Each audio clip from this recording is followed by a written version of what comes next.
Bismillah. Assalamualaikum warahmatullahi wabarakatuh. Alhamdulillah. Wassalatu wassalamu ala rasulillah wa ala alihi wa sahbihi wa mawalah. Apa kabar anak-anak Ustadz kelas 8? Saya harapkan antum semua dalam keadaan sehat, selalu dalam lindungan Allah Subhanahu wa taala, dan tetap semangat dalam mengikuti daring. Baiklah anak-anak Ustadz, hari ini insyaallah kita akan melanjutkan pembelajaran kita ya, prakarya. Ya, kemarin kita sudah membahas tentang jenis-jenis ya tanaman ya, serealia, kemudian kacang-kacangan dan umbi.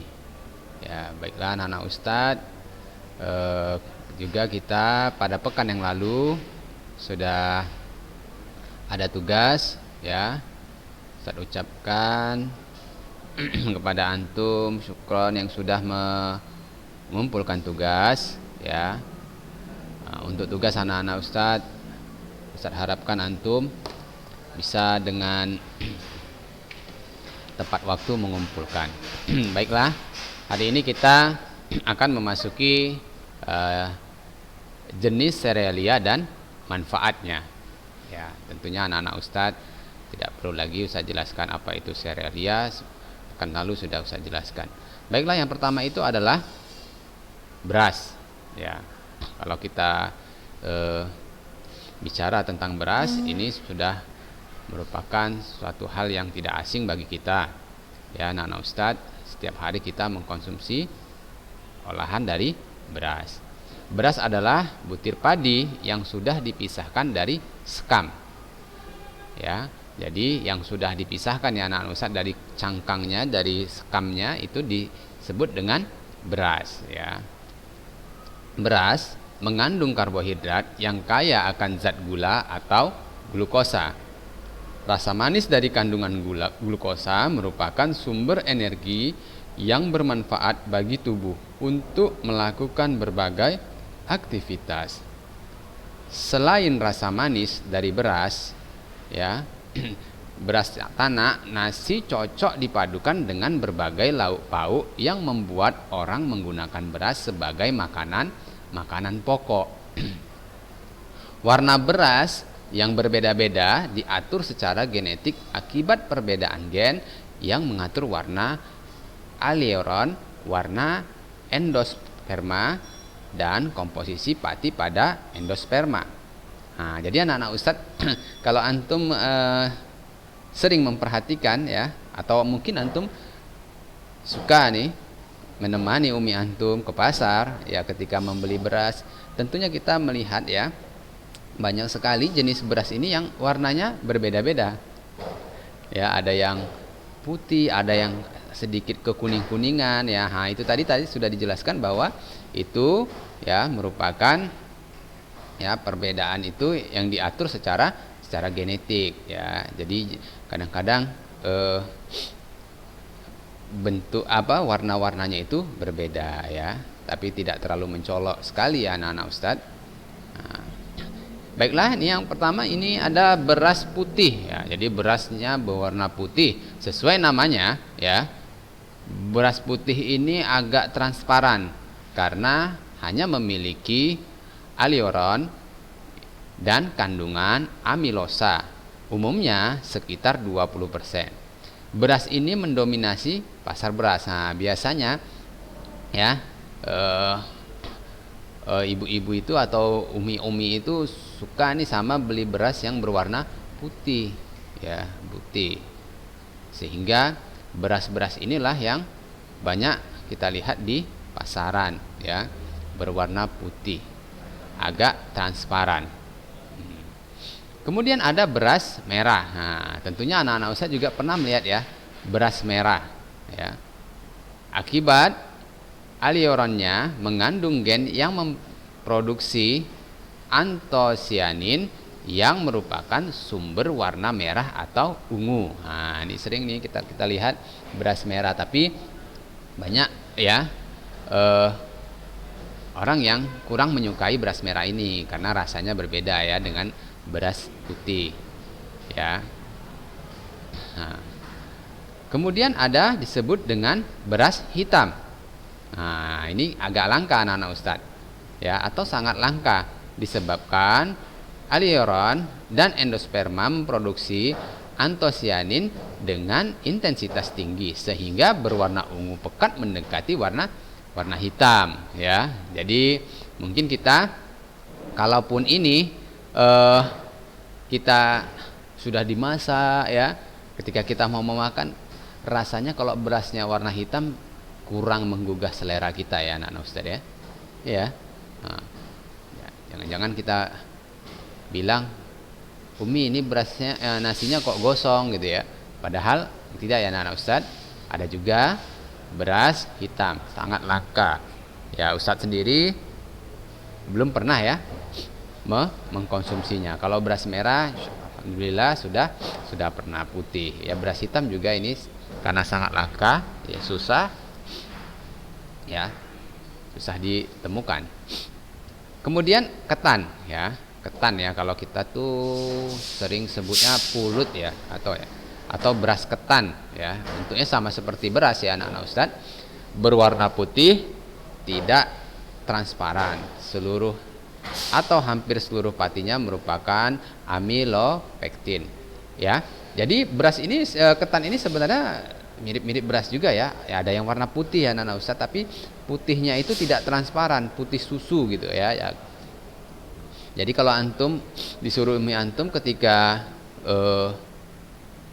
disuruh membeli beras atau ketan, antum sudah bisa membedakannya. Yang pertama itu antum lihat, kalau beras dia agak transparan kalau beras yang warna putih. Tetapi ketika ketan ya, ketan putih dia tidak transparan ya. Itu perbedaannya anak-anak Ustadz ya. Nah, kita harus paham juga ya. Siapa tahu suatu saat nanti antum disuruh umi antum ke pasar ya, membeli beras. Jangan salah membeli ketan ya. Kemudian ada ketan hitam juga ya. Versi ketan hitam dari beras hitam ya. Jadi ada ketan hitam ya. Ya, jadi biasanya kita ini ketan ini sering diolah ya menjadi bubur ya anak Ustadz ya. Bubur ketan hitam ya. Jadi kalau ketan hitam ini Ustadz sering sekali ya, hampir setiap hari ya, membuat olahan makanan dari ketan hitam ya, ketan hitam. Baik anak-anak Ustadz, tadi sudah saya jelaskan ada beras putih, ada beras merah, kemudian beras hitam ya, yang sangat langka beras hitam ya. Boleh nih satu saat nanti, atau mungkin antum ada waktu ya, antum carilah ya beras hitam, boleh ya. Kemudian ada ketan ya, termasuk jenis beras juga ya, ketan ada yang berwarna putih, ada ketan hitam juga ya. Tapi ingat anak-anak Ustadz bahwa ketan itu berbeda sama beras warna putihnya, karena putihnya tidak transparan ya. Ingat anak Ustadz. Kemudian kita masuk ke jagung. Nah, jagung juga bukan sesuatu hal yang asing bagi kita ya. Bahkan jagung ini mudah tumbuh di kadang-kadang kita lemparkan saja biji jagung sudah tumbuh di halaman kita bisa ya. Ya, jagung merupakan tanaman semusim atau annual. Satu siklus hidupnya diselesaikan dalam 50 sampai 150 hari.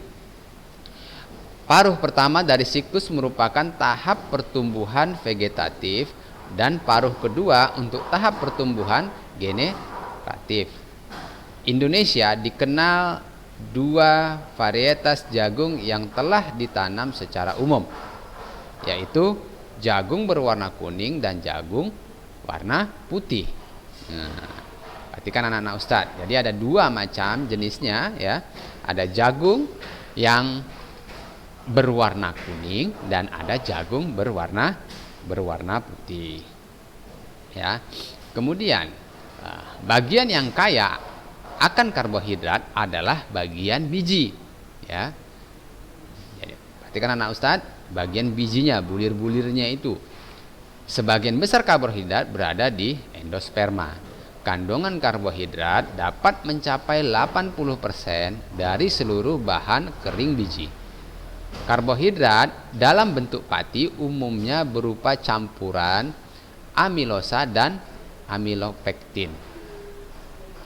Tanaman jagung sangat bermanfaat bagi kehidupan manusia dan hewan.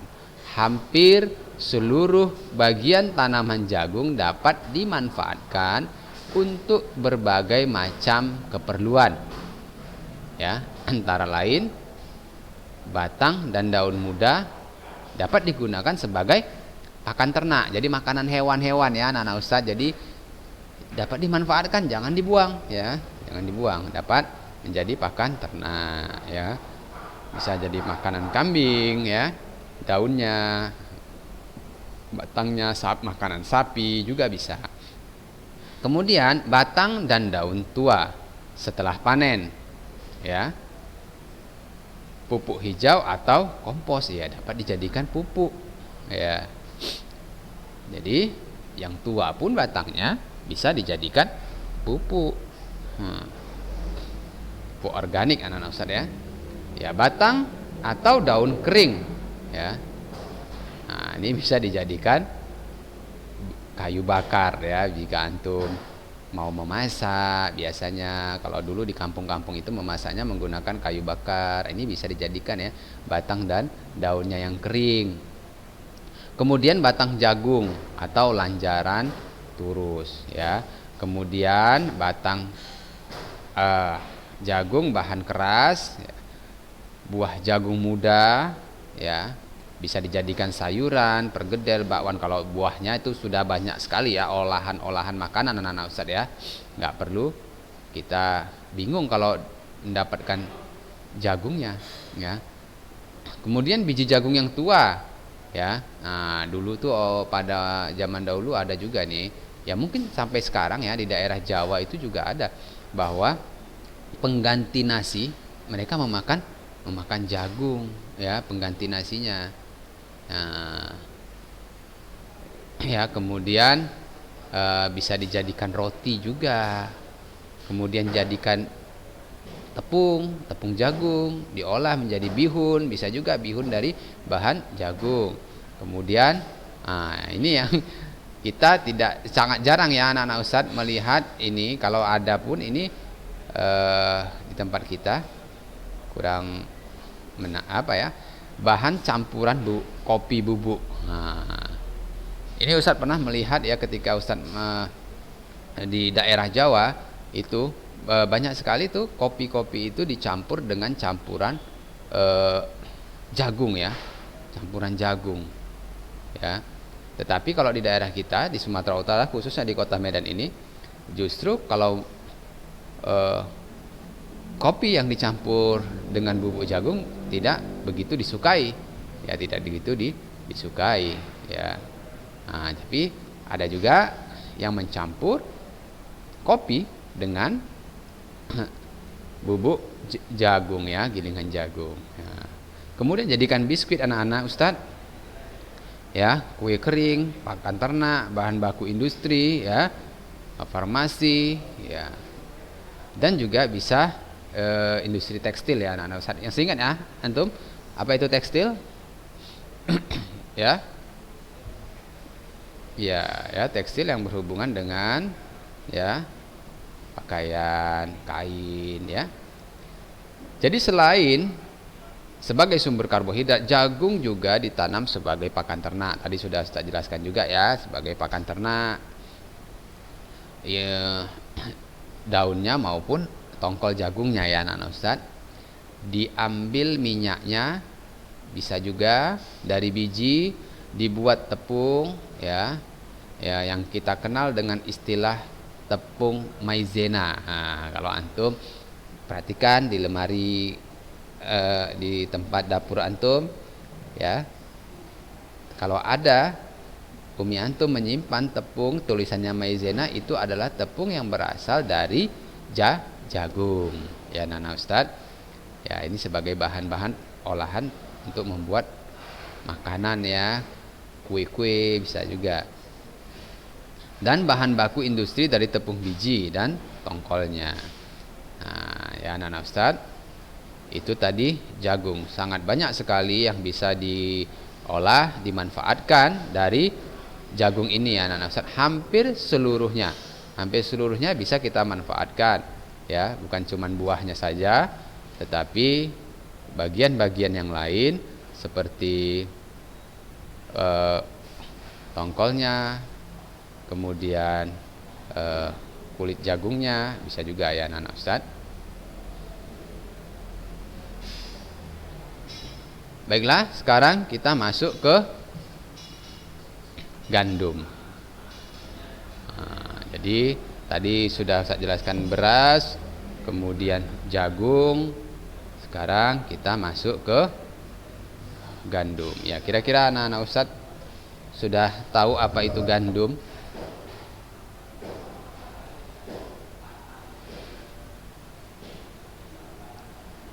Atau mungkin antum, anak sering Ustadz memakan makanan dari olahan gandum.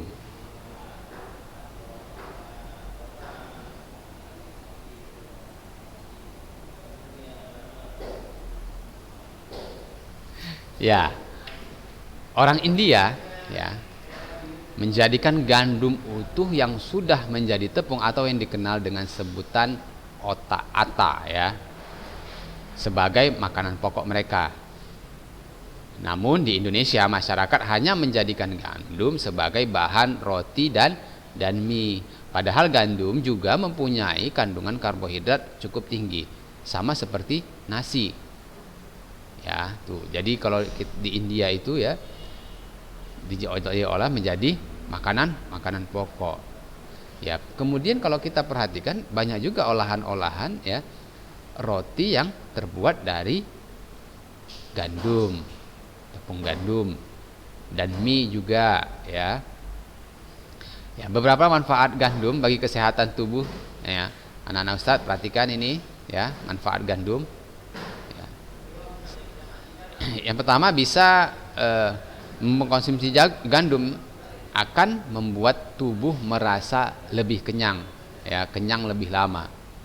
Ini karena seratnya larut yang ada di dalam gandum cenderung memperlambat pencernaan karbohidrat sehingga mengurangi lonjakan kadar gula darah yang ada. Pada akhirnya tak akan mendesak untuk selalu makan. Ini bagian anak Ustadz yang hobinya makan terus ya. Karena nggak ada kegiatan Ustadz, anak bingung.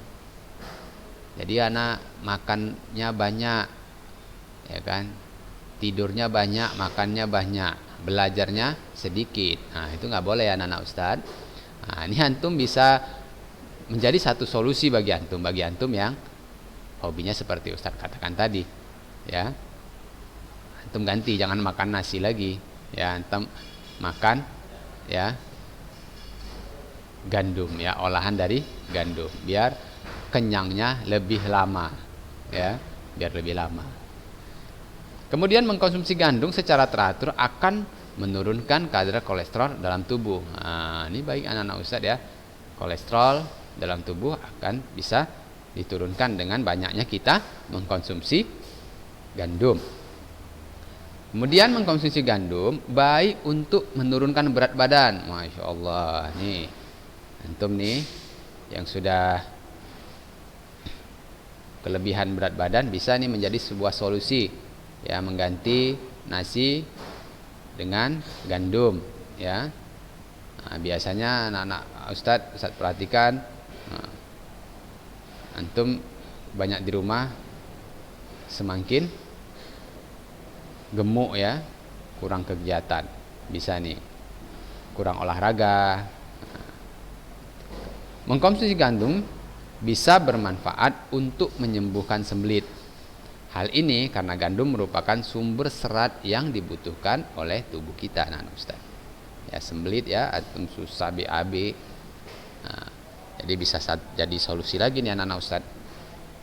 Senyawa fitokimia pada gandum bisa mengurangi resiko seseorang terkena kanker. Masya Allah ya. Jadi banyak sekali manfaatnya anak-anak Ustaz ya, kalau kita mengkonsumsi gandum ya. Dan dia juga mempunyai kandungan karbohidrat yang tinggi. Nah, sehingga ini bisa menjadi solusi. Atau antum, dasar anak coba dulu Ustaz beberapa bulan ini, boleh ya, anak makannya gandum saja, nggak usah makan nasi ya. Baiklah anak Ustaz, tadi sudah saya jelaskan, tadi beras, jagung, kemudian ini masuk ke gandum. Nah, yang berikutnya adalah sorghum ya. Sorghum, apa itu sorghum? Sorghum adalah tanaman serbaguna yang dapat digunakan sebagai sumber pangan ya, pakan ternak dan bahan baku industri. Tanaman sorghum mirip tanaman jagung, namun tumbuh lebih tinggi dan cocok ditanam di tempat yang kering maupun berair. Dan tanaman ini ya tahan terhadap hama daripada tanaman sejenisnya. Nah, jadi ini lebih tahan anak-anak Ustaz. Ya, dari segi gizi, sorghum mengandung karbohidrat, protein, kalsium, dan zat yang lain yang bermanfaat. Karena mengandung karbohidrat, sorghum bisa dijadikan bioetanol yang bisa digunakan sebagai bahan bakar. Masya Allah ya anak-anak Ustaz. Jadi bisa dijadikan bahan bakar juga, bioetanol ya, dari sorghum. Nah. Kemudian sorghum bermanfaat mulai dari daun sampai akarnya. Beberapa manfaat sorghum ya, seperti di bawah ini. Daun sorghum menjadi sumber pakan ternak. Tangkai daunnya bisa dijadikan kerajinan tangan dan sapu. Jadi antum pernah lihat sapu-sapu itu yang dari seperti lalang-lalang itu bisa kemungkinan terbuat dari tanaman atau daun sorghum. Bunga sorghum juga bisa dimanfaatkan sebagai bunga kering untuk hiasan. Ya, anak-anak Ustaz. Kemudian batang sorghum adalah lumbung bioetanol dan bahan pembuat kertas. Batang yang masih muda bisa dibuat sirup karena rasanya manis. Caranya, kupas kulit batang yang masih muda dan diambil bagian dalamnya. Masya Allah, Ustaz, ya, bisa dijadikan sirup. Kemudian ya bisa dijadikan bahan bakar atau pembuat kertas. Wah, ini banyak sekali manfaatnya anak-anak Ustaz ya. Jadi selain dia bisa menjadi bahan makanan, juga bisa jadi bahan bakar ya, membuat kertas, buat sirup. Masya Allah ya, banyak sekali kegunaannya.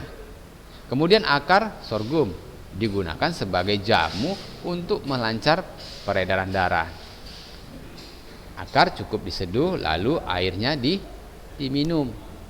Nah, ini dia ya. Akarnya diseduh kemudian airnya diminum.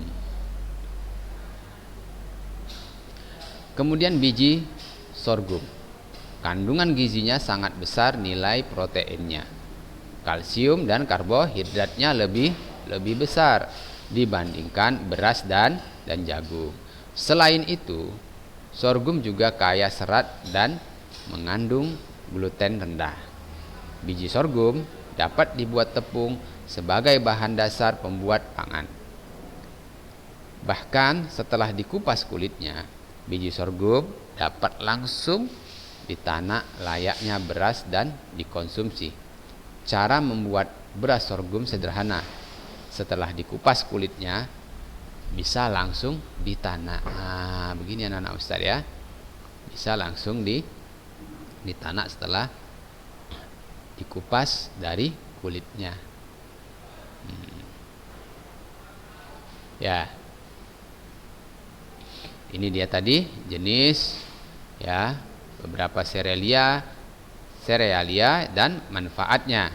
Ya, jadi beras, kalau kita sangat populer sekali beras ya anak-anak Ustadz sebagai bahan makanan pokok kita.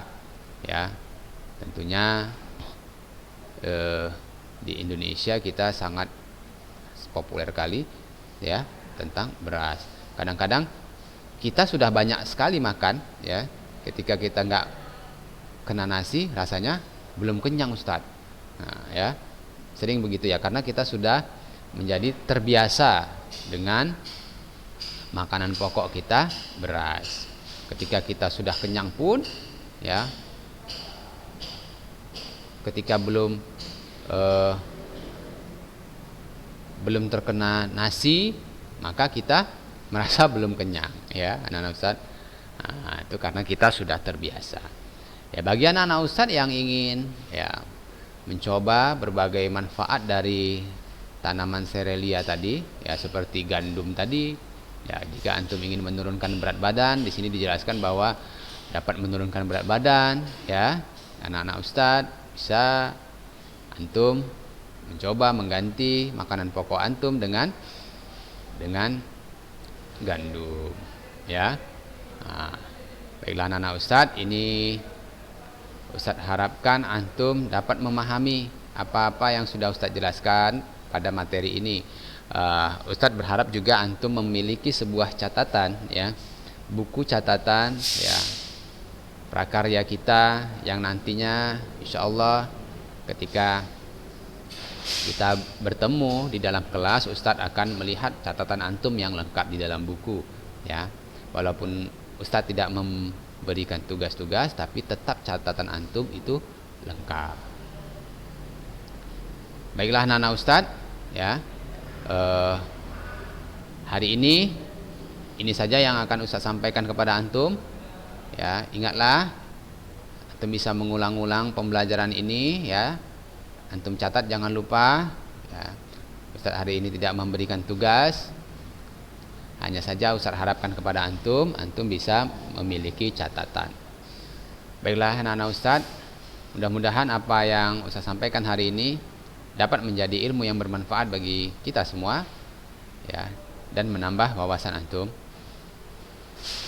Jika ada pertanyaan yang ingin antum tanyakan, antum boleh menanyakan langsung kepada Ustadz. Saat tutup pembelajaran kita hari ini, subhanakallahumma wa bihamdik, asyhadu an la ilaha illa anta, astaghfiruka wa atubu ilaik. Assalamualaikum warahmatullahi wabarakatuh.